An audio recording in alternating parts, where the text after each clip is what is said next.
الرحمن الرحيم الحمد لله والصلاة والسلام على رسول الله صلى الله عليه وسلم tumwebaza Allah tusobozesezza okuyimirizaawo ejjuma eno mu bifo Allah byasinga okwagala nga gye mizikiti. Saba Allah akkirize emirimu gyaffe gye tukola atusiime nagyo era tuyingire ejjana, agituwe Allah tukingiriza omuliro.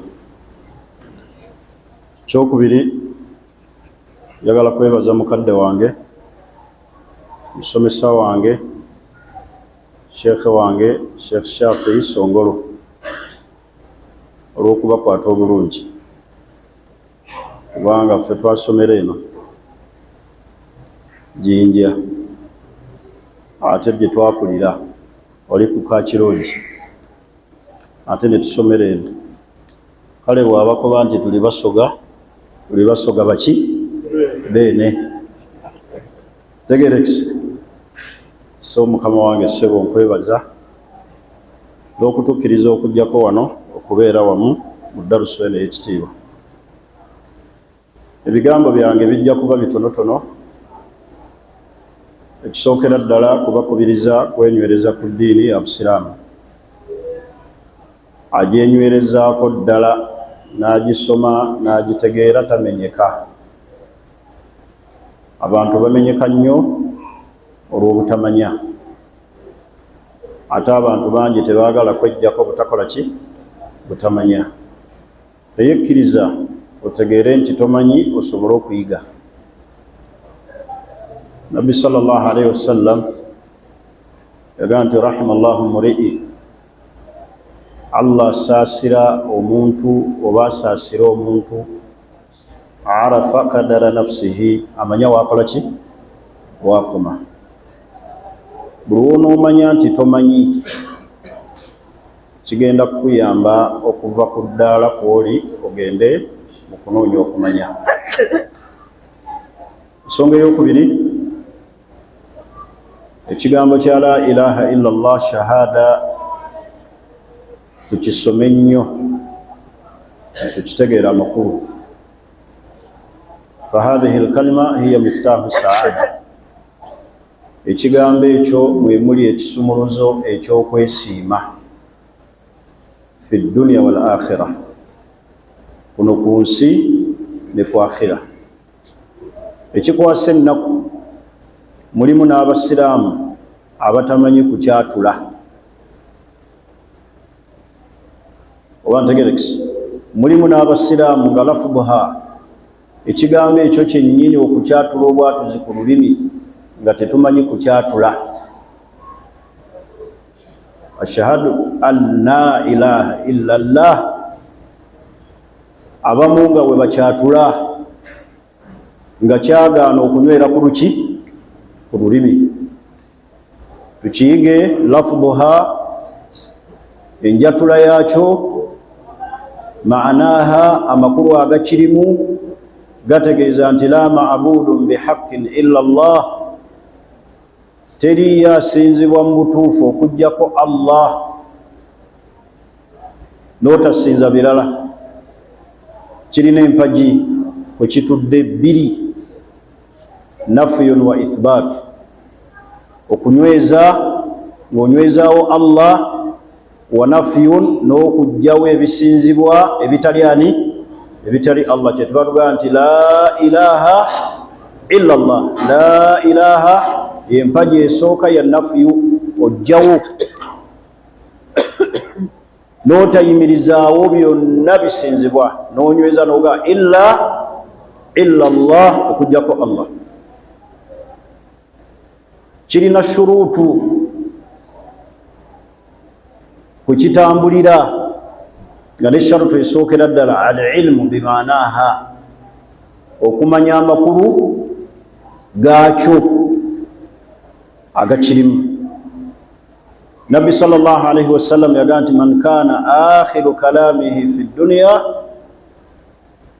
la ilaha illa Allah dakhala aljanna, omuntu asembyayo mu bigambo bye ebyensi Allah n'akuwa ekyengera n'oyatula ekigambo ekyo nabbi yakakasa nti oyingira ki ejjana. Allah n'atugamba nti yuthabbitu llahu alladhina amanu bilqawli thabit fi lhayati dunya. Allah anyweza abakkiriza n'ekigambo ekinywevu. Kigambo kyekyo ekinywevu la ilaha illa Allah. Abanyweza nakyo mu bulamu buno obwensi ne bakitambulirako nga banywevu, ate n'abanyweza nakyo ne mu kabuli. Olisobola okukyatula nga ova mu nsi, bangi kibalema ne batuuka n'okumukirakana nti kyogere ekigaana. Lulimi ne luzitowa. N'abuuza kimu abaana bange, mukyala wange omugole tofumbirwanga amaduuka gange, naye nga bamugagamba la ilaha illallah gakigaali. Tosobola kukyogera mu kaseera ako akazigizigi akasembayo ng'obadde okiragajjalira. Yuthabbitu llahu alladhina amanu. Allah alikunyweza nakyo. Olibeeramu abo nabbi sallallahu alayhi wasallam yagamba nti man kana akhiru kalamihi fi dunya shahadatu an la ilaha illa Allah dakhala aljanna. Alisembyayo ekigambo ekyo aliyingira ejjana. Olibeeramu abo oba olibeera mu bantu balajjana nga bava mu nsi, alaba emaali, alaba abakyala, alaba abaana.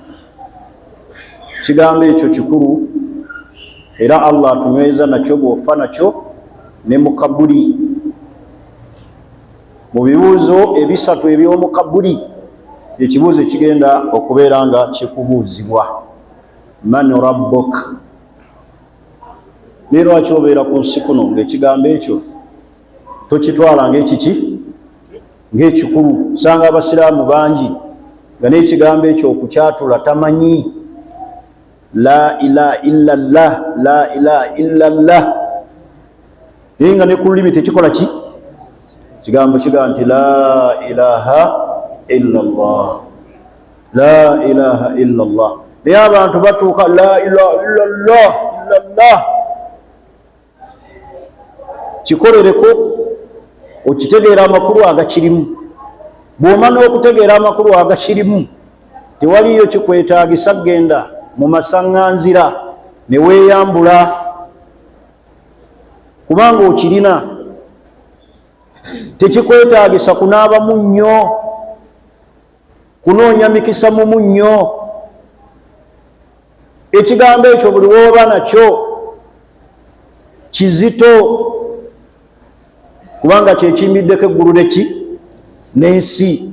Allah kwe yatumira bannabbi bonna yabatuma ne la ilaha illallah. walakad ba'athna fi kulli ummatin rasula an i'budu Allah wajtanibu at-taghut. Yabatuma ne message ya la ilaha illallah. Kigambo ekyo mukisaasaanye, mukiteeke ne mu famire. Faayo nnyo okulaba nga olina maama wo atali musiraamu, okumutuusaako mu message ya la ilaha illallah. Muzeeyi wo gw'olina, bannyoko b'olina, tulina bannyinaffe abamu beerokosa ne bayingira amakereziya ne bagala aleluya, ndi mutabani wa Zubayiri, ndi mutabani wa Jimuwada yanzaala. Naye wano ndabe we wali ekkubo. Bannange abantu mbategeeze bukulu bwa la ilaha illallah. Atereka kukira amabulaami. Mulimu abatakifaako, ye n'ayagala akiteeke mu kiki? Mu kiraamo. Bwenfanga mubutwalanga ne la ilaha illallah. Ekugasa eki? Ekigambo ekyokubiri, tusome Qur'ani. Okusoma Qur'ani kyabwatteeka, si kyakyeyagalire nti bwe njagala nsoma, bwe njagala sisoma. Abamu tetufaayo ku kusoma Qur'ani, ne twagala batukolereze khatima, batuweereze. Sirabangayo hadisi nga nabbi agamba sallallahu alayhi wasallam nti omufu bwe bamusomera khatima ne bagimuwa afuna empeera. Nabbi ayogera asoma, yaga nti man qaraa harufan min kitabillah, asoma harufu mu kitabo kyani? Kya Allah. Uliddemu omufu nti omufu bamusomera aga nti man qaraa asoma so si gwe bakola ki so si gwe basomera.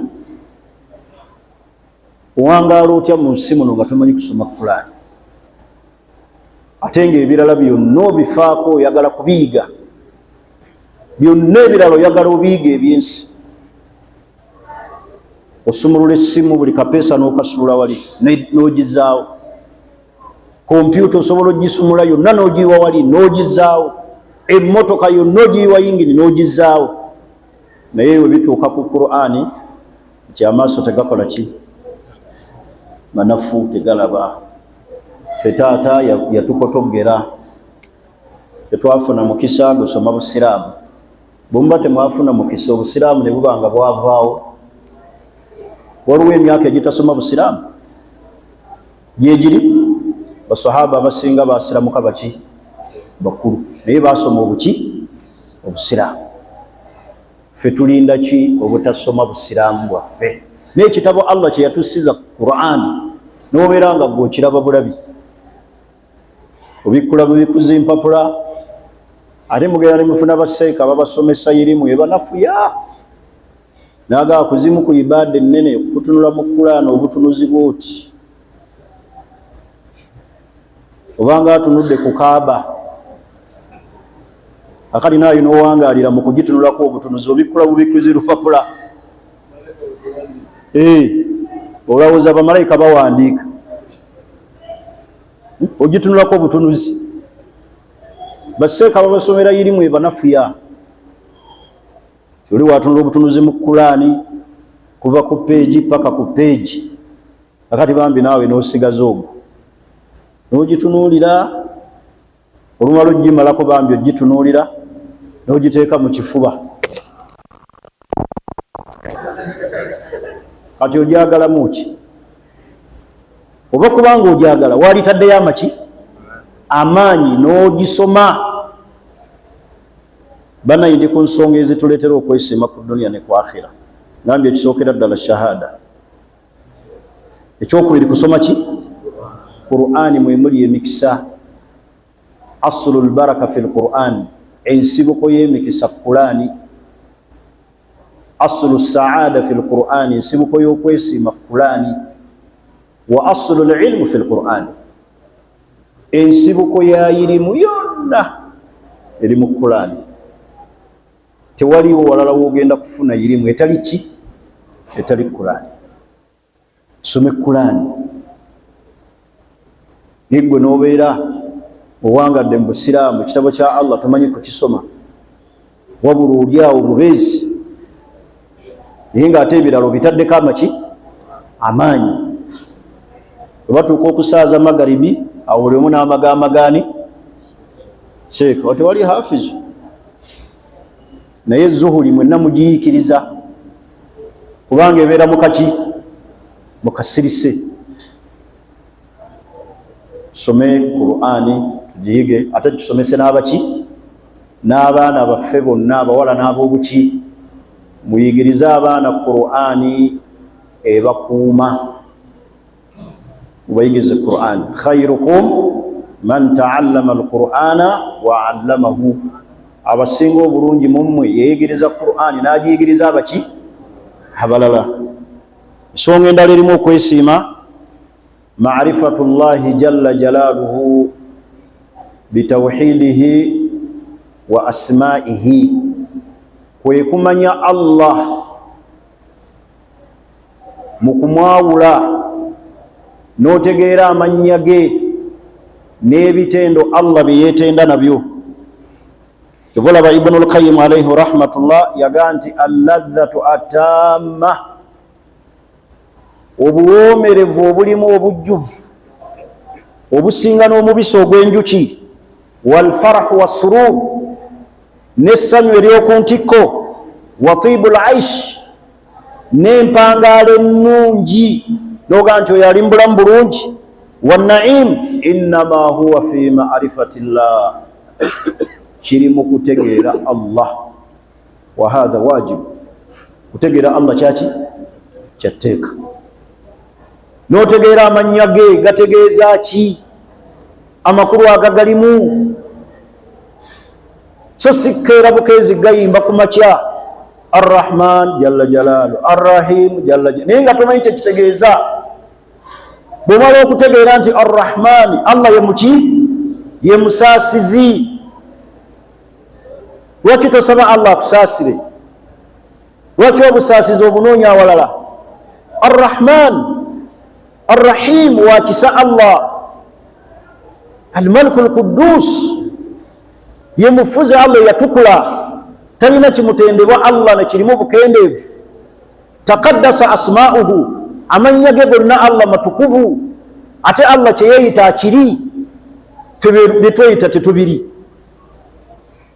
uli waga nti oyo saabalungi wejjinja nga sina mulungi, naye allah oga nti alqahar mukasi allah, allah akaka. fyonna allah yatukaka tubeere kyetuli,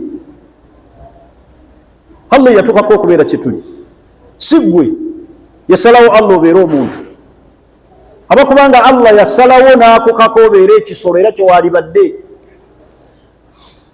naye allah yasalawo kahar, asalawo allah n'akujja mu bulamu obwensi, n'akujja mu kalina, mwosuza olunaku lumu bwoti. kaharu allah akulesa omugole w'olunaku oluki olumu, n'akulesa amabujja amatoyi. kaharu allah, jabbaaru kirimaanyi allah. tegeera amanya ga allah amakulu agagalimu, so sikkeera gayimba buyimbi nga bulaadi naye nga n'amakulu tegalimu. bwetegeera nti allah assami' yoyo allah akola ki? awulira. kuwulira allah okujja mu kitiibwa ki? allah akuwulira. lwaki oyatula allah ebimunyiiza? lwaki owemula? lwaki oyogera ebyekikaafu ng'omanyi nti allah huwa assami' albasir? allah yakola ki? yalaba. lwaki obeera mu bifo allah watayagala akulabire? buli wotegeera ebyo n'otegeera allah, ma'rifatu llahi jalla jalaaluhu bi asma'ihi wa sifatihi bi tawhidihi, n'obeera nga allah omwawula n'omukakasa. kutegeera allah, kyava ibn qayyim yaga nti alladhatu atamma, obuwoomerevu obujjuvu obusinga n'omubisi ogw'enjuki, walfarahu wassurur, n'essanyu erya waggulu, biri mu kutegeera allah. buli wotegeera allah oba omaze, otegeera allah oba omaze. naye allah tetunaba kumutegeera. oba olaba tusala embuzi nti twegobako biki? esiraani. tetunaaba ebbombo olw'okuba tuvudde mu buduukulu, kyebamala okusiba mu kkomera n'otanaaba bbombo ojja kwereetera ebizibu. kasita otegeera allah, otegeera nti allah huwa arrazzaq, allah yatugabirira, n'otalwanagana na banno ku riziki, n'omanya nti allah ajja kumpa, ye mugabirizi allah. naye abasinga obungi butategeera allah kyekitukola ki? kyekitusumbuwa. yagaa nti watawhidi yaftahu lilabd baabu saada. tawhidi okutegeera allah kwekuggulirawo omuddu baabu saada, omulyango gw'okwesiima. wallahi billah, teriyo yesiima nga tamanyi allah. gwe ne wankubadde omulabanga yesiima, tali mu kwesiima. nanti alladhatu tamma wassururu walfarah, kubanga essanyu n'obuwoomerevu obwa waggulu fi ma'rifati llah, buli mu kumanyani allah. kati okumanya allah kwekuggulirawo omuddu omulyango gw'okwesiima. abantu balina obukendeevu mu butategeera allah. abantu balina ekizikiza mu mitima mu butategeera allah. naye okwesiima ddala kuli mu kutegeera allah. kyava ibn qayyim yatugamba ti at-tawhid yaftahu lil'abd baabu saada, okwawula allah kyekiggulirawo omuddu omulyango gw'okwesiima. n'olaba oli ng'alina ssente, omulaba alya bulungi naye nga tamanyani? tamanyi allah. tewali kwesiima. naye ffe tulaba abantu bali mu kwesiima naye bamanyi Allah, amanyi Allah yali mu kwesiima, ategedde Allah yalina okwesiima okwenjawulo. Tuli ffenna basiraamu, n'olw'ensonga eyo tuba twagala okwesiima tubeere nga tutegeera Allah subhanahu wa ta'ala. Ensonga endala erimu okwesiima arrida bilqadari, arrida bilqadari, okusiima okugera kwa Allah. Oli musiimu n'ebyo Allah byakugeredde awooli. Abantu balabanga abatali basiimu era balaba Allah bali azaamanyiza. Abamu bavamu n'ebigaa nti Katonda tali feya. Ng'ayinza atya obutabeera feya? Eyakutonda n'akujja mu lubuto lwa maama wo, wali tolina kyomanyi, n'akuyigiriza, n'akulabirira Allah, n'akuteekako amatu agawulira, amaaso agalaba. Abakubanga Allah yatuteekako amaaso nga tugasasulira. Yaka mwalize bwe muti mbungi mu jjuma, senga abamu bagamba twazikidde dda, sisobodde kujja ezikyagi nga sizikola ki? Ogamba otya Allah nti tali feya. Arrida bilqada walqadari, okusiima okusalawo kwa Allah n'okugera kwe. Bwaba Allah bw'ati embeera gy'akutadde musiima, bw'akuleetera embeera ng'oga nti alhamdulillahi ala kulli hal. Bw'aleeta embeera ey'essanyu, alhamdulillahi alladhi bini'matihi tatimmu salihati. Niyo ogenda okulaba omuntu nga si mumativu, naga nze n'ebyesswala nabivaako, namusaba nendeka. Katonda tali feya. Bannaye Allah tetumwogerako bigambo. Tusiima okugera kwa Allah okulungi, khairihi wa sharrihi min Allahi ta'ala. Yovulaba Sheikh al-Islam Ibn Taymiyyah yagamba saadatul abd, okwesiima kw'omuddu an yuslima lil maqduri, kwe kubeera nga akkiriza ebyo Allah byamugeredde. Kwe kwesiima kw'omuddu. Allah akutwalidde baana noga nti qaddara Allah wa ma shaa fa'ala. Allah atutte mukyala, qaddara Allah wa ma shaa fa'ala. Inna lillahi wa inna ilayhi raji'un. Nerekaga lwaki nze gwagezesa? Oyagala agezesaani? Alina kugezesa ggwe. Ekigeze ekyo gwe okisobola. Ate Allah yagezesa abakulembera ennyo.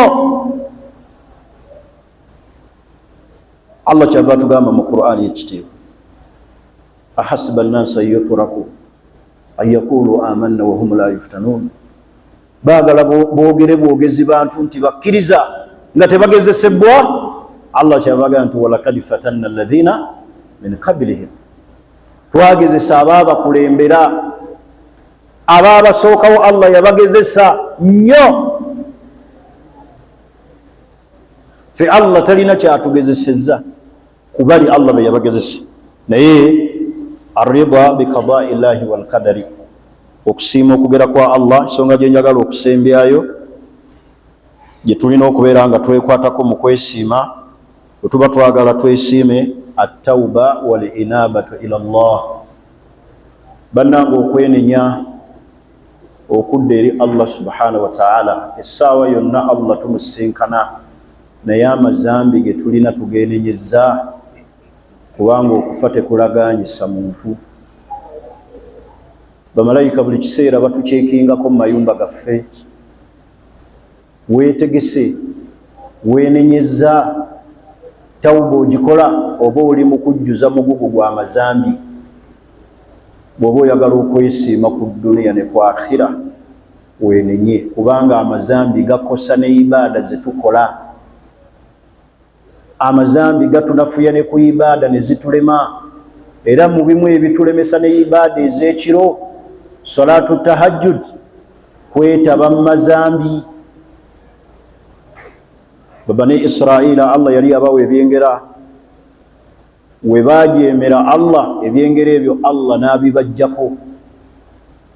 Yabawanga ebyokulya okuva mu ggulu nga bakeera bukeezi ku makya kulya, nga Allah abataddeko akakwakulizaaka byabawa tebabitereka, kubanga Allah abireeta ate lwaki batereka? Ne batandika bitereka. Yava nabbi yaga nti lawula banu Israil, tebaba kuba baana baki ba Isirayiri n'emmere teyaligaze. Ekyo kyava ku bo, ennyama okwonooneka abo, ensobi eyo gye baakola Allah n'abaleetera ekyo. Gw'olowooza ze tukoze tolinaako sheya ku kutabanguka kw'ensi eno, ku kutabanguka kwa famire yo ku mazambi g'olina? Bwe baba nga bali ekyo baakikola, Allah n'ababonereza n'ekyo.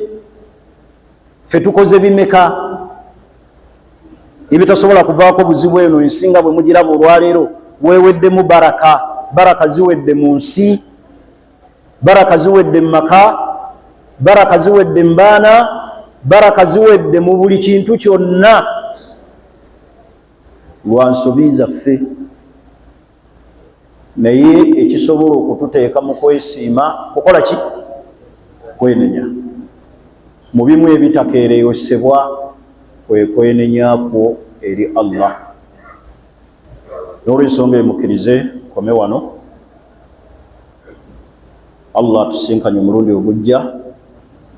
Saba Allah subhanahu wa ta'ala nga bw'atukuŋŋaanyiza mu kifo kino, atukuŋŋanye mu Jannatul Firdaus, atumalire obwetaavu bwaffe obw'edduniya n'akhira, atulongooseze ezzadde lyaffe lye tuzadde ku mwaliro guno ogw'ensi, atuwa abaana abalongoofu, atuwa abakyala bannaddiini abalongoofu, atuwa abaami bannaddiini nga balongoofu. Tumwegayira Allah subhanahu wa ta'ala atunywereze kubeera nga tumusinza. Tumusaba Allah subhanahu wa ta'ala atuwe okwenenya nga tetunnaba kumusinkana. Tumusaba Allah subhanahu wa ta'ala aleme kutujjulula okuggyako nga Allah atusiimye. Tumusaba Allah asaasire bakadde baffe bonna abali wansi w'ettaka, abaali abakkiriza abasiraamu, Allah abagaziize entaana zaabwe, abasonyiwe ensobi zaabwe, atusinkanye nabo mu Jannatul Firdaus. Tumusaba Allah subhanahu wa ta'ala nga bwe tuli wano we tukuŋŋaanye mu kifo kino, Allah ayingire mu nsonga zaffe ez'ekyama n'ez'olwatu, atukingirize endwadde, buli omu Allah amumalire ebizibu bye by'alina, by'omanyi ne by'otamanyi. Saba Allah abeere nga abikumalira. Tumusaba Allah subhanahu wa ta'ala atusembereze abantu abalungi, atwewaza abantu abakyamu, atukingirize ab'amaaso amabi ab'ensaalwa. Saba Allah subhanahu wa ta'ala atusiime nga tukyali ku nsi kuno, ate era atusiime ne ku akhira, atuyingize ejjanayo ey'emirembe. Subhanaka Allahumma wa bihamdik, ashhadu an la ilaha illa ant, nastaghfiruka wa natubu ilayk. Assalamu alaykum wa rahmatullahi wa barakatuh.